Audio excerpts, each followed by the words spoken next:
Une sagesse profonde dit encore qu'il n'y a que le crocodile qui peut te dire que l'hippopotame est malade, parce que les deux vivent sous l'eau. Il n'y a que ceux qui peut-être ont été victimes des barbaries et des atrocités pareilles qui peuvent nous dire réellement qu'est-ce que ça fait. Qui d'entre nous peut mesurer ses conséquences psychologiques sur cet enfant? Qui d'entre nous sait réellement, dans les jours à venir, qu'est-ce qui se passera? Il a complètement troublé la vie de cet enfant. Mais nous ne le laisserons pas faire. Et je salue sur ce point la détermination et la force de sa mère, qui depuis la première minute n'a pas baissé ses bras. Et qui continue jusqu'à preuve du contraire de tenir ferme. Et je pense que le soutien qui est nôtre, le soutien de tous ceux qui sont loin d'ici, de tous ceux qui aujourd'hui n'ont peut-être pas eu le moyen ou le courage de venir nous rejoindre. Quand on avait commencé, c'était comme ça. Le lundi, c'était un peu ça. Aujourd'hui, c'est un peu ça. Alors, au fur et à mesure, ça peut aller encore. Ça peut aller. Continuez à faire passer le message. Continuez à parler autour de vous. Lorsque vous aurez les temps libres, venez rejoindre le collectif, l'équipe qui a été mise en place au-delà de toute organisation et de tout autre. Parce qu'il fallait rester sur la principale question. La principale question, c'est le viol sur l'enfant. Et la stratégie communicative du maire, ou tous ces manœuvres dilatoires qui cherchent à nous distraire pour qu'ils nous empêchent de travailler conséquemment et d'aller chercher la vérité, sera mise à nu. Et cette maladie qu'ils ont voulu ourdir sur nous sera retournée contre eux. Parce que nous ferons l'essentiel. Nous ferons ce qu'il faudra. Nous donnerons le temps qu'il faudra pour que justice soit faite. Tous ceux qui sont de loin, rapprochez-vous s'il vous plaît. Tous ceux qui sont de l'autre côté, éparpillés partout, rapprochez-vous et regroupons-nous ici. Regroupons-nous ici parce que c'est cet esprit d'unité et de solidarité qu'il faut toujours démontrer. Ne restez pas loin, ne restez pas éparpillés. Soyez là présents. Soyez là à l'intérieur avec nous. Ressentez comme tout autre ce que l'on peut ressentir quand il y a des crimes de la sorte. Je voudrais porter à votre connaissance que cette affaire, ne regardez pas cette affaire avec vos lunettes ou vos yeux de blanc, vos lunettes ou vos yeux de noir, vos lunettes ou vos yeux de rouge ou de jaune, mais regardez ça avec des yeux d'humain. Que la corde sensible de votre humanité soit touchée en premier. Regardez ça avec ces yeux-là. Et n'imaginez pas autre chose que dans votre esprit ne reviennent que deux mots. La vérité et la justice.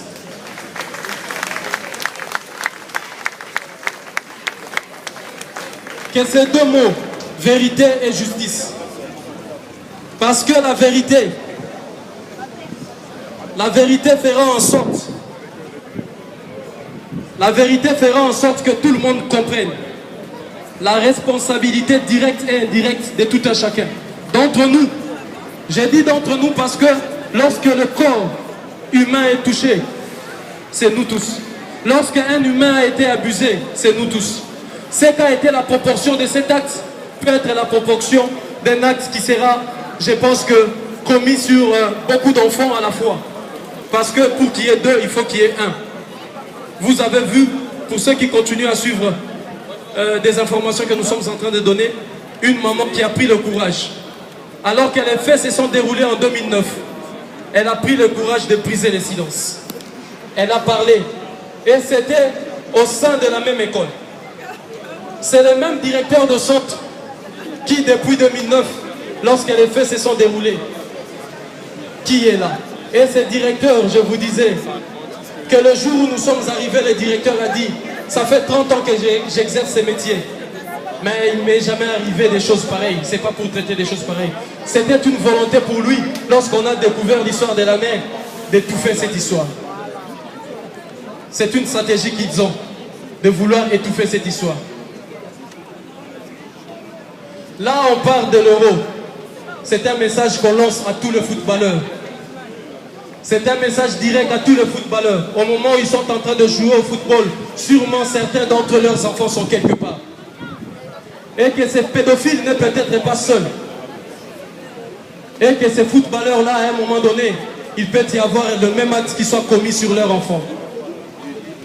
Alors, ce jour-là, quand ils joueront le prochain match, ils doivent donner un mot. Ils doivent dire quelque chose pour notre enfant. Ils doivent prononcer ces deux mots, vérité et justice. Je ne pense pas que Didier Deschamps va leur déclasser sur le classement. Et je pense que ça serait une preuve indiscutable de la solidarité humaine et de la responsabilité collective. Toutes les personnalités qui ont la possibilité ou l'aura peut-être de toucher loin, plus loin des frontières françaises, ils doivent se saisir de cette affaire. Ils doivent parler pour justement continuer à allumer la flamme de la conscience. Car la flamme de cette conscience fera en sorte que les mères reviennent à la raison. Je vous disais, comme le papa a dit, il a manqué du respect à la famille, systématiquement sans état d'âme. Il s'est permis de diffamer et d'affabuler sur certaines questions, alors que la question principale, c'est celle du viol. C'est un enfant de 3 ans et demi au moment de fait, qui aujourd'hui porte 4 ans, parce qu'il a fêté ses 4 ans le 27 jours. Donc vous pouvez imaginer si il y avait quelqu'un parmi nous qui possédait la magie du temps pour vous ramener dans vos 4 ans, dans vos 3 ans.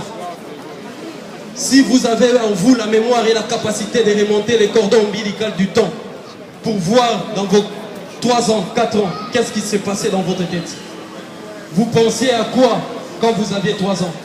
Vous faisiez quoi quand vous aviez 3 ans et 4 ans? Et prenons maintenant l'exemple avec la pensée que vous aviez, le souvenir datant de votre tendre enfance que vous aviez, et que soudain surgisse un acte ô combien ignoble et horrible de la sorte. Voilà ce que peut être la démarche de tout un chacun pour que l'on ressente ensemble qu'est-ce qui se passe et de quoi il s'agit. Ils ont eu la volonté dès la première minute de tout faire cette affaire. Ils ont voulu à ce que rien ne se sache. Mais jusque-là, nous sommes en train d'avancer. Et continuons d'avancer. Ne baissons pas le bras. Continuons d'avancer. Toute parole qui sort ici, tout acte qui sera posé, c'est un acte, ne l'oubliez pas. Tout ce que nous allons faire et tout ce que nous sommes en train de faire, c'est dans le cadre de la vérité et la justice. Nous voulons justement que cette affaire soit élucidée. Parce que si on laisse planer des doutes, si on laisse planer des a priori, si on laisse planer des diffamations ou je ne sais quoi, on ne pourra jamais connaître ce qui s'est passé. Pourquoi nous voulons la vérité? Pour que tous parents comprennent le fonctionnement de toutes ces structures, les mécanismes qui est mis en place des pédophiles, des personnes aussi dangereuses, pour que cela constitue une sorte de jurisprudence, afin que demain, vous puissiez, vous, déceler dès la première minute si quelqu'un osait poser un acte pareil ou commencer à faire des agissements qui tendraient vers ça, que vous puissiez alerter le monde, que vous puissiez alerter l'opinion. Cette vérité, c'est aussi pour faire comprendre aux uns et aux autres que lorsqu'on dispose d'un pouvoir, ce n'est nullement une raison de pouvoir abuser. Ce n'est nullement une raison de pouvoir, si j'ose dire qu'on détient la décision de tout et pour tout.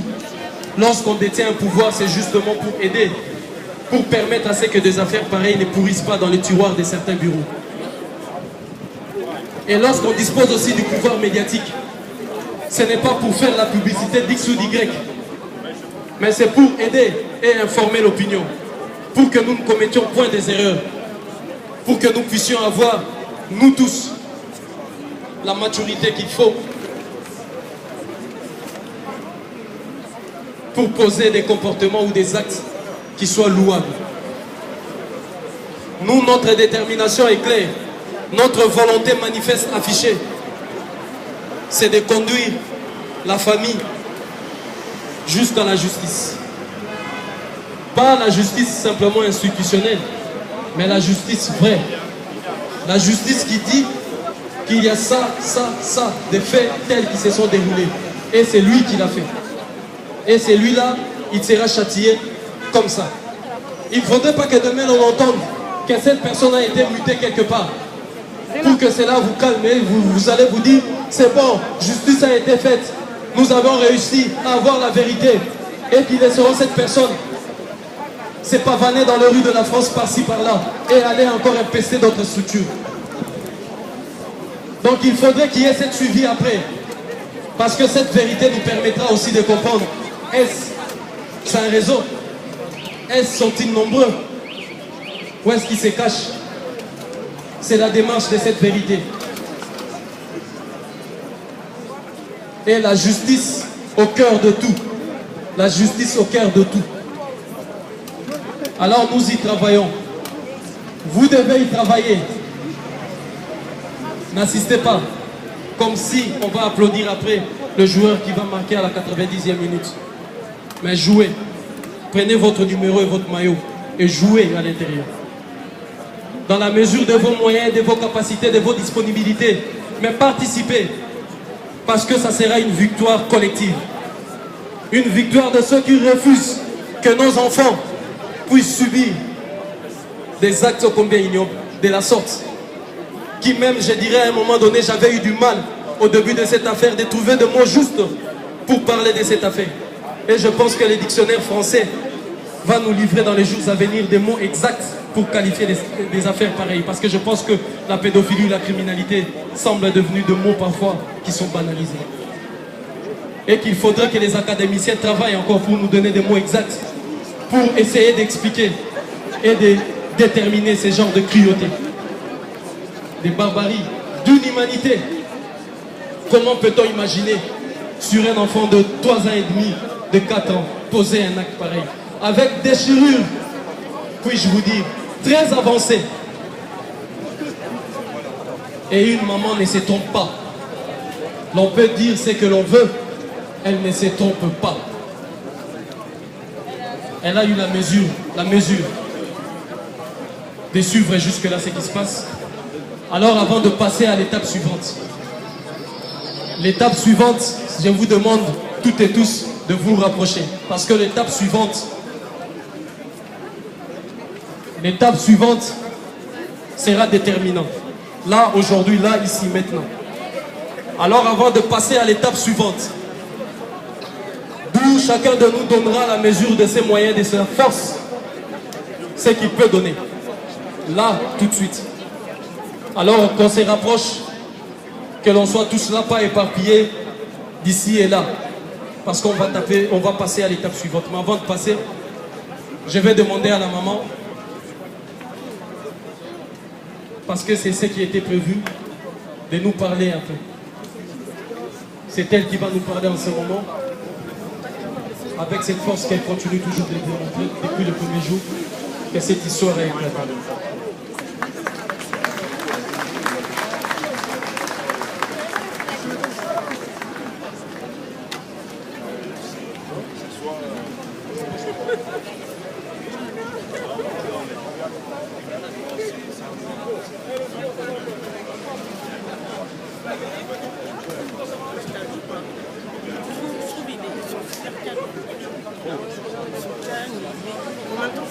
Bon oui, je pense que la volonté de la sœur n'était pas de parler peut-être d'inceste. C'était, je pense que sa parole, la langue a écoché un peu. Mais il s'agit bel et bien d'une affaire de pédophilie où il y a eu viol sur enfant. Donc là, il n'y a l'ombre d'aucun doute. Et l'aspect judiciaire même de choses ira dans ce sens parce qu'il s'agit bel et bien d'un viol. Parce que cet enfant-là était innocent. Cet enfant-là était innocent et il n'a pas su se défendre face à cet acte criminel. Donc depuis le départ, nous l'avions dit, et il ne faudrait pas qu'il y ait d'amalgame sur ça. Que les gens comprennent bien et saisissent bien qu'il s'agit bel et bien des viols, pénétration véritablement d'un adulte sur un enfant et qui a causé ces déchirures. Donc ne tenez pas à revenir dessus, je ne pense pas que la sœur avait la volonté manifeste de parler d'inceste. Donc on a compris que il y a eu sa langue a écoché, donc la vérité est que c'est une affaire de pédophilie. Donc on retient sur ça. Tatiana.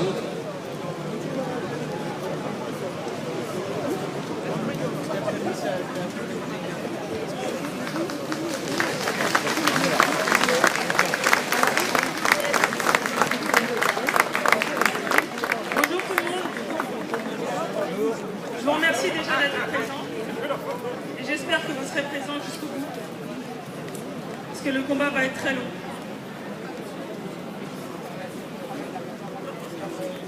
Donc là, en ce moment, mon fils, il va mieux. Voilà, je me demande est-ce qu'il va bien, est-ce qu'il va bien. Et bien sûr, il ne sera pas scolarisé dans cette école.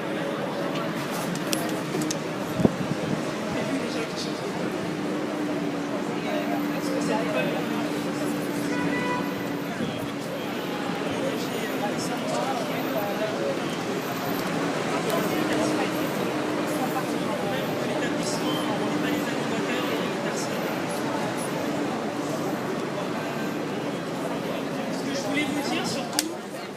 à ceux qui sont déjà parents ou à ceux qui connaissent, de justement, avant de poser des enfants dans les écoles, justement de les prévenir, de les préparer à ça. De leur dire justement que personne ne doit toucher justement leur corps, leur partie. On ne doit être jamais seul avec un adulte. Voilà. Parce que nous, justement, on n'a pas que... Je ne vais pas regretter, mais c'est pas une chose à laquelle on a pensé. Voilà. C'est possible que si on lui avait parlé, on allait peut-être se défendre. Voilà.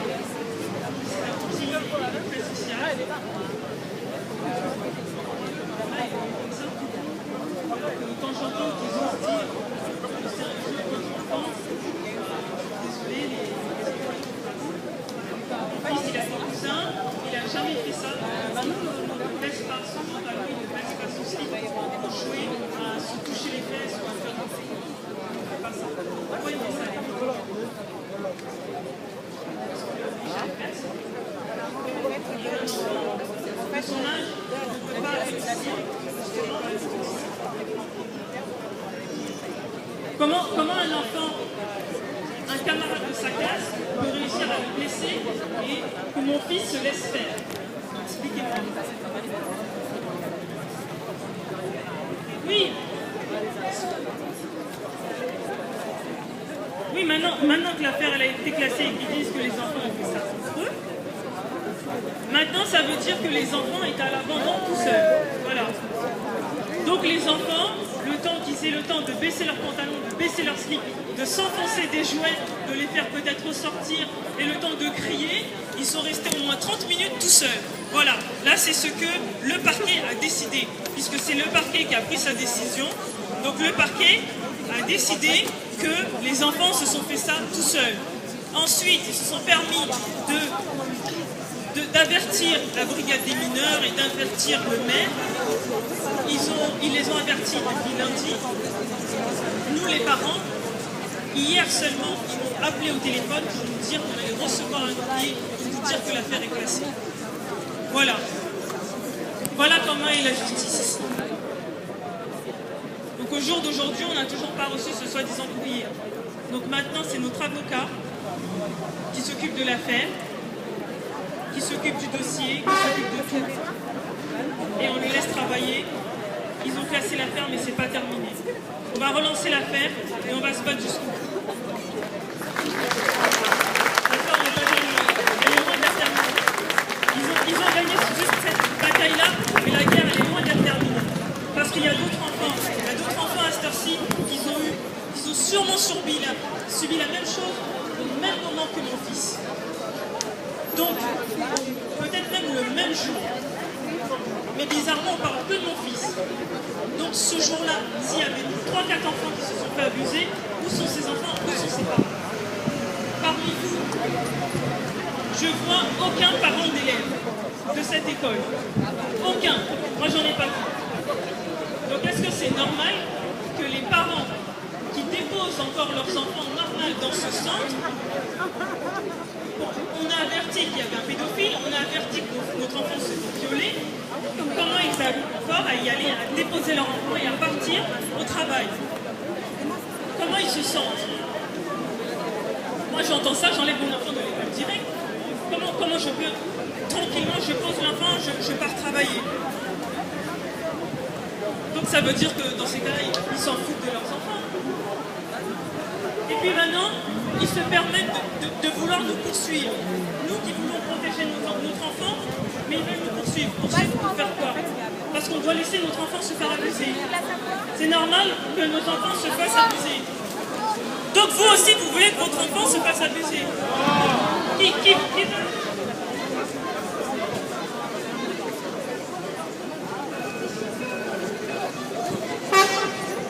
Je vous remercie en tout cas d'être là pour moi, pour nous.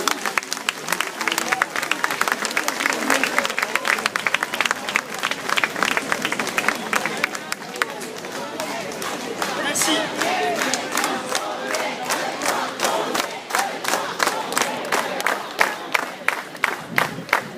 Je compte sur vous pour aider à toutes les prochaines mobilisations qui vont être faites en tout cas. Et j'espère que vous serez encore plus nombreux. Continuez à partager. Continuez à informer. Je sais pas encore. De toute façon, on le dira, on va le publier.